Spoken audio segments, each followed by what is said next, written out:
حبيبي الغالي، تأمل مشهد. قال صلى الله عليه وسلم: أتاني آتيان في المنام، قال فابتعثاني، قال فانطلقت معهما فإذا برجلين أحدهما مضطجع والآخر واقف عند رأسه بصخرة. تخيل مشهد، واحد مضطجع من سدع على ظهره، والثاني واقف فوق رأسه بصخرة.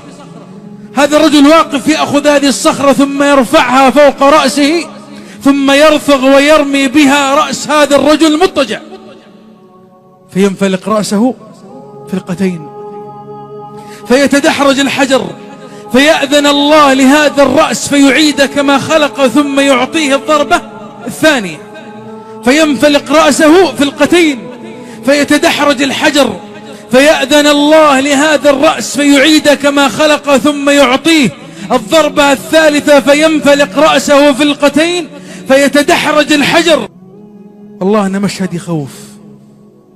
تخيل لا قدر الله واحد يأتيك فوق رأسك وأنت حي أو نائم، ثم يرفع رأسك بلكة ولا ببلاطة ولا بصخرة. النبي صلى الله عليه وسلم خاف، فزع، قال: ما هذا يا جبريل؟ قال: انطلق، يعني بعلمك بعد شوية. قال: ما هذا يا جبريل؟ وش السبب؟ اسمعون أخوك، السبب هذا السبب اكتب في قلبك، ذكر بنفسك. إذا سمعت المنادي ينادي: حي على الصلاة، حي على الفلاح،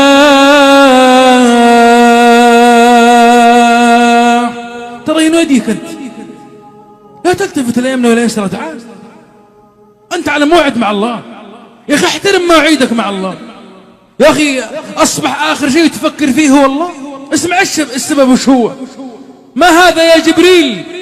قال: هذا الذي ينام عن الصلاة المكتوبة ويرفض القرآن.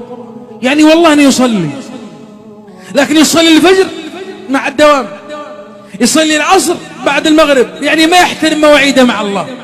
هذا رجل ينام عن الصلاة المكتوبة، فكيف برجل لا يصلي؟